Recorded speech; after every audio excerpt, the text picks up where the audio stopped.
All Summer in a Day by Ray Bradbury. Ready? Ready. Now? Soon. Do the scientists really know? Will it happen today? Will it? Look! Look! See for yourself. The children pressed to each other like so many roses, so many weeds, intermixed, peering out for the look at the hidden sun. It rained. It has been raining for 7 years, thousands upon thousands of days compounded and filled from one end to the other with rain, with the drum and gush of water, with the sweet crystal fall of showers and the concussion of storms, so heavy they were tidal waves come over the islands. 1,000 forests has been crushed under the rain and grown up 1,000 times to be crushed again. And this was the way life was forever on the planet Venus. And this was the schoolroom of the children of the rocket men and women who had come to a raining world to set up civilization and live out their lives. It's stopping! It's stopping! Yes! Yes! Margot stood apart from them, from these children who could never remember a time when there wasn't rain and rain and rain.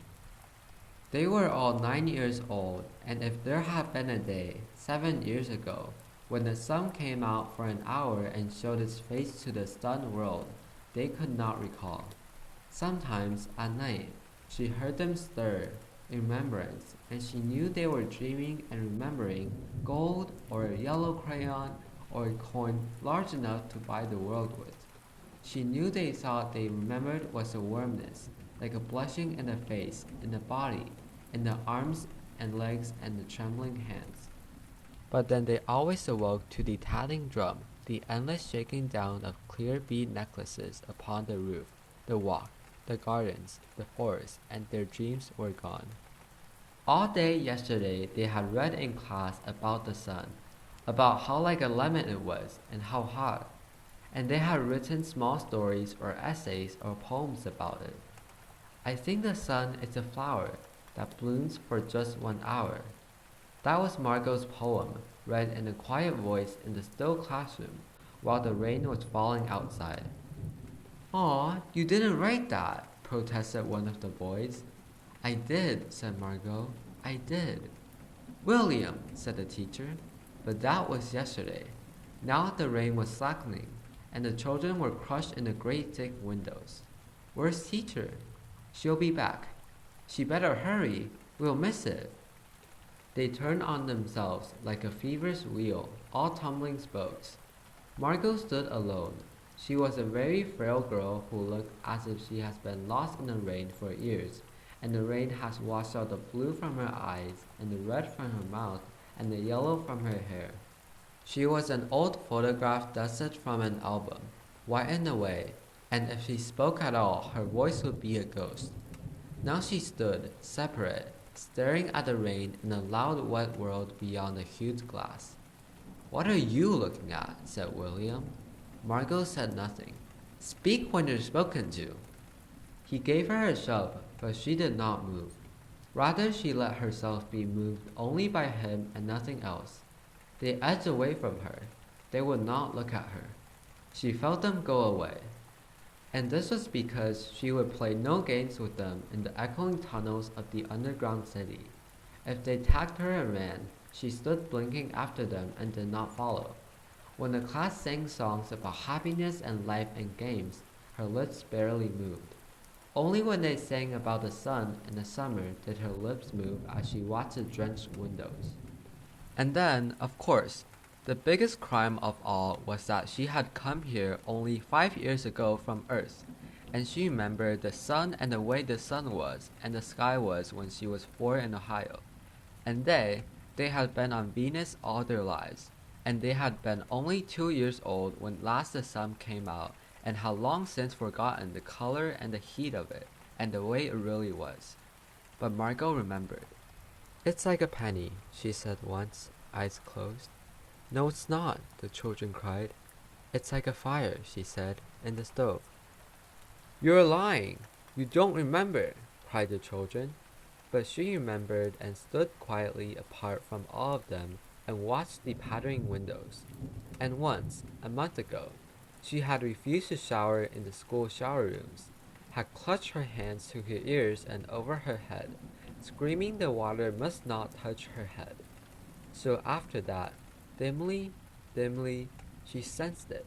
She was different and they knew her difference, and kept away. There was talk that her father and mother were taking her back to Earth the next year.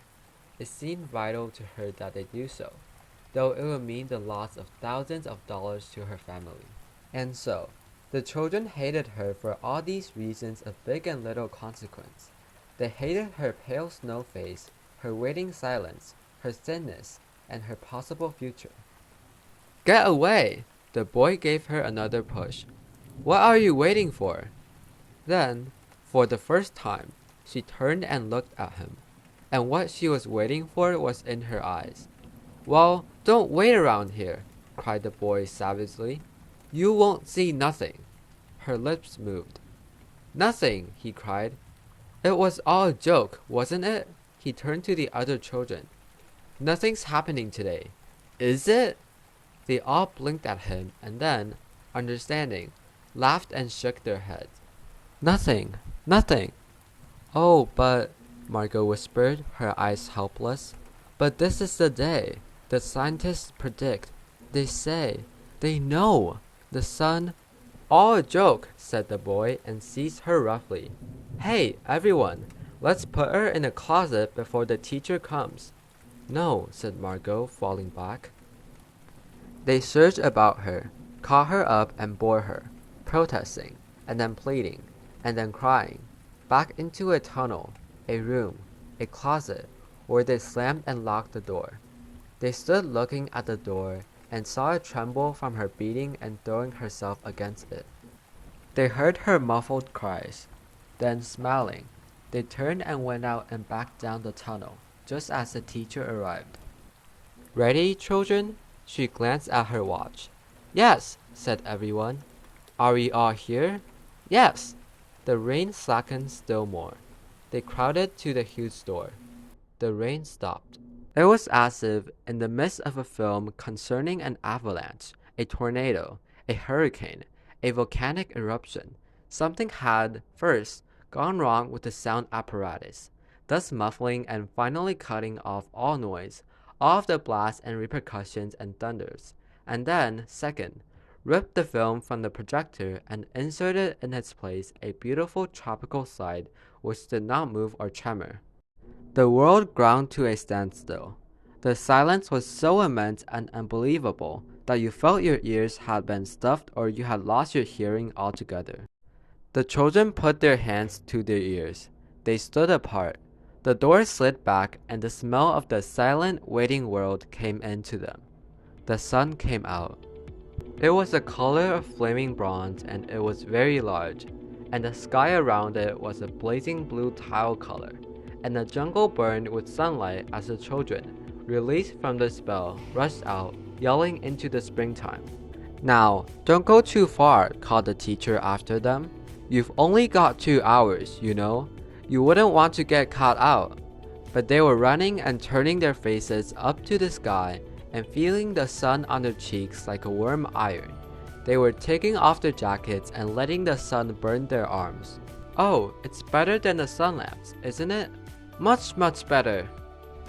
They stopped running and stood in a great jungle that covered Venus, that grew and never stopped growing, tumultuously, even as you watched it.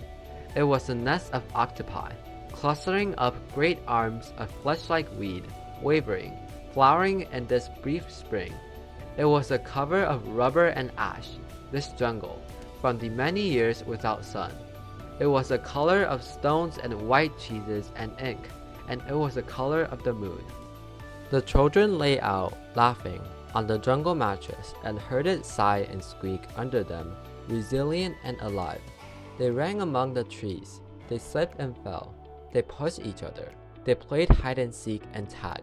But most of all, they squinted at the sun until the tears ran down their faces. They put their hands up to that yellowness and that amazing blueness, and they breathed of the fresh air and listened to the silence which suspended them in a blessed sea of no sound and no motion. They looked at everything and savored everything.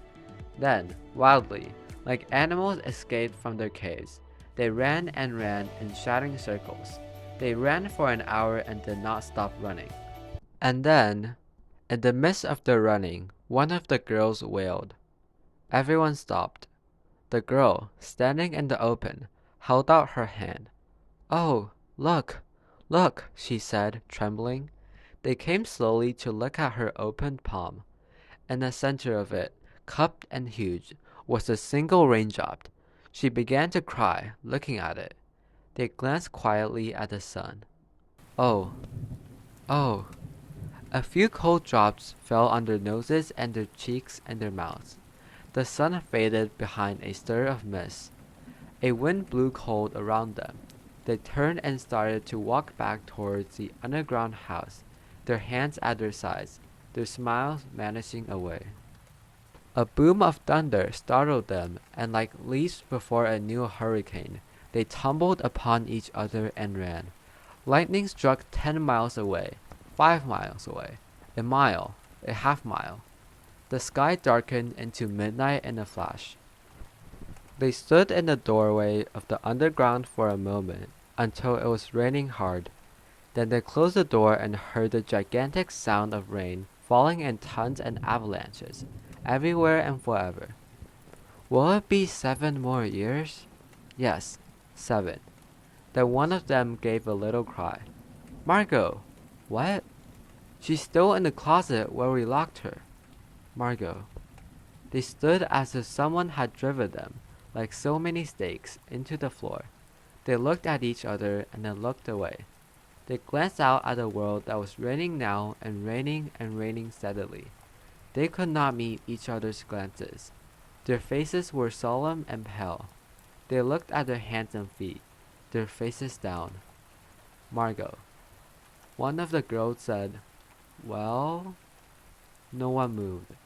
"Go on," whispered the girl. They walked slowly down the hall in the sound of cold rain. They turned through the doorway to the room in the sound of the storm and thunder. Lightning on their faces, blue and terrible. They walked over to the closet door slowly and stood by it. Behind the closet door was only silence. They unlocked the door even more slowly and let Margot out.